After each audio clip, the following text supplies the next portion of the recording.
What up, YouTube? Let's here. Thanks again for visiting the channel. As always, I appreciate it. I'm going to be doing a quick review on the Spyderco Manix 2. I've got the lightweight version here and the standard version. So what do you say? Let's do it up. So first things first, I'm going to do the size comparisons on these guys. I'm not going to include both knives. Obviously, that would be dumb. They're both exactly the same size and shape, so there's going to be no difference whatsoever. Compared to the Ontario Rat Model 1, the PM2 is going to be slightly smaller by about a half an inch, and compared to the Ontario Rat 2, the Rat 2 is obviously going to be quite a bit smaller than the Spyderco Manix 2.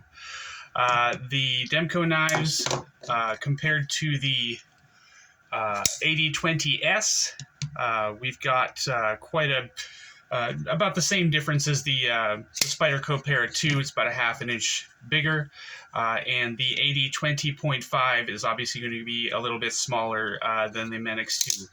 And the Spyderco knives, compared to the Spyderco PM2, the PM2 is just a little bit, I'd say, a quarter of an inch longer, just by a hair. And the Para 3 is obviously going to be quite a bit smaller than the Manix 2. Carry profile, sorry, let's get these guys closed. The handle for the Manix 2 is also just a little bit shorter than the Paramilitary 2, and the Para 3 is going to be a little shorter than the Manix 2. As far as thickness is concerned, compared to the Para 3, the Manix 2 is just slightly thicker than the Para 3, and the blade height, I think, is about the same. Yeah, so you're looking about the same for the Manix 2 and the Para 3. They're both about the same height. So not terribly big in the pocket or anything like that. We are looking at a blade steel here of CPM Spy 27, which is Spyderco's proprietary steel that they make for themselves. Nobody else has this steel on their knives.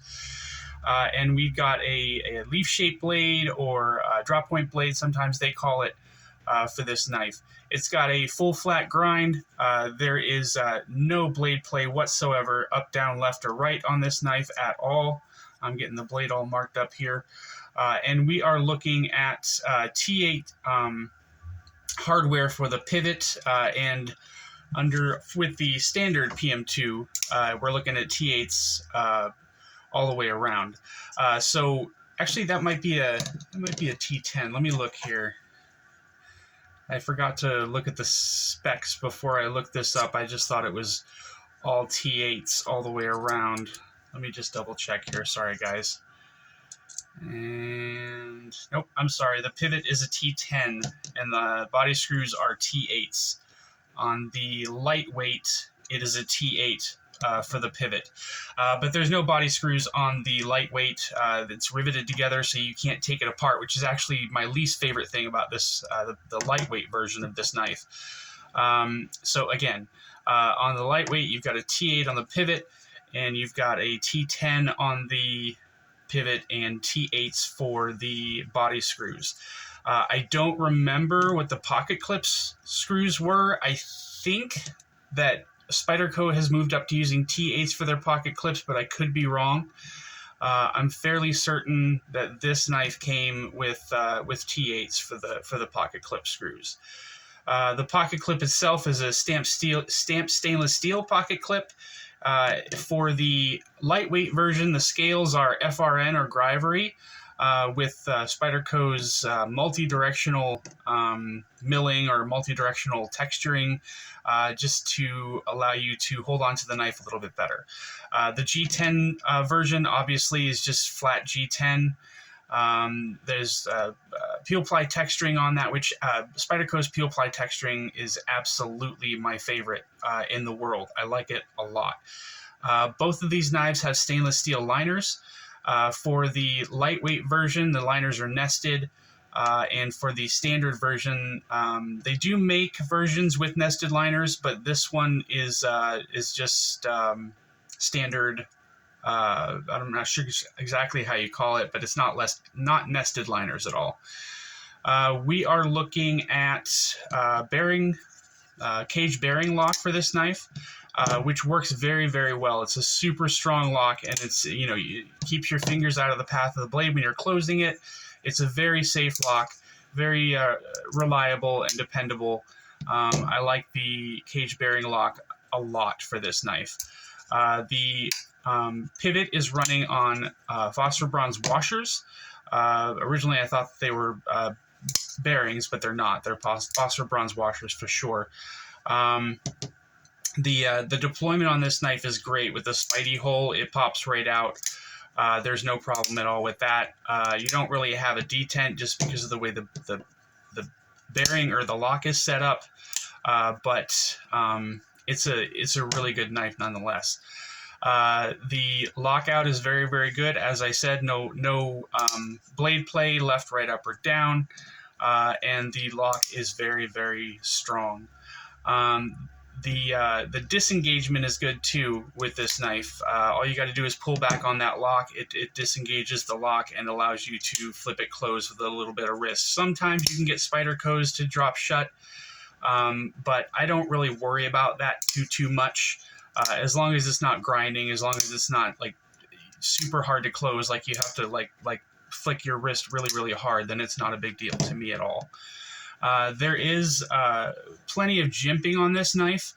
You've got jimping here a little bit just to keep your thumb in place. You've got some jimping on the thumb ramp of the knife here. You've got some jimping on the forward finger choil, and you've also got some jimping on this back choil here. Also on the back of the knife, you got a little bit of jimping. I don't know if you call it jimping or not, but the liners are textured so that you can get a little bit more of a grip on this knife. These bumps back here help you to hold onto the knife a lot. This design is probably one of my favorite designs from Spyderco for sure. It's very ergonomic, easy to hold on to. It's comfortable as hell, and I'm able to get a full four-finger grip on this knife without choking up, and I still have a little bit coming out of the back of my hand. So it's a good size. When I originally was looking at this knife, I felt like it was too small for me. I've gotten over that. So like I said, it's easy to hold on to. It fits well in the hand, and it's just one of the most comfortable knives I've ever encountered. This guy goes for somewhere between, for the FRN version, it goes anywhere between $126 and $252, depending on which blade steel you choose. And the standard version goes for anywhere from $151 to $219, depending on which blade steel you use. Obviously, the standard version is going to be a little bit more expensive just because of the G10 instead of the FRN. But they do sell versions of the lightweight I believe they sell versions of the lightweight that you can take apart. But this particular one is not one of those. These are available. I'm going to make sure to link these in the description at the bottom of the video. So if you're interested in this knife, absolutely go down there, take a look. I'm going to be able to link at least 3 or 4 different sites to buy this knife if you'd like to. I can tell you that I enjoy both knives equally for different reasons. I like how sturdy and just solid the standard version feels, and obviously the comfort of the knife comes into play quite a bit. I also like the lightweight version for how light it is and how easy it is to carry. If you have to go out in gym shorts or something like this, you really can't do any better as far as size to weight ratio. So if you have to have a little bit of a larger knife and you're out in basketball shorts, this is definitely the one that I would carry, because there is a marked difference between the weight of these two guys. Another thing that I really love about this knife is just the blade, the shape of the blade. This was the first Spyderco that I saw that actually appealed to me even a little bit. Everybody that's watched the channel knows that I was never a huge fan of Spydercos until I saw the Manix and the Shaman. the shaman. Never know what to call it. God damn it. But yeah, this is definitely one of my favorite knives, for sure, especially from Spyderco.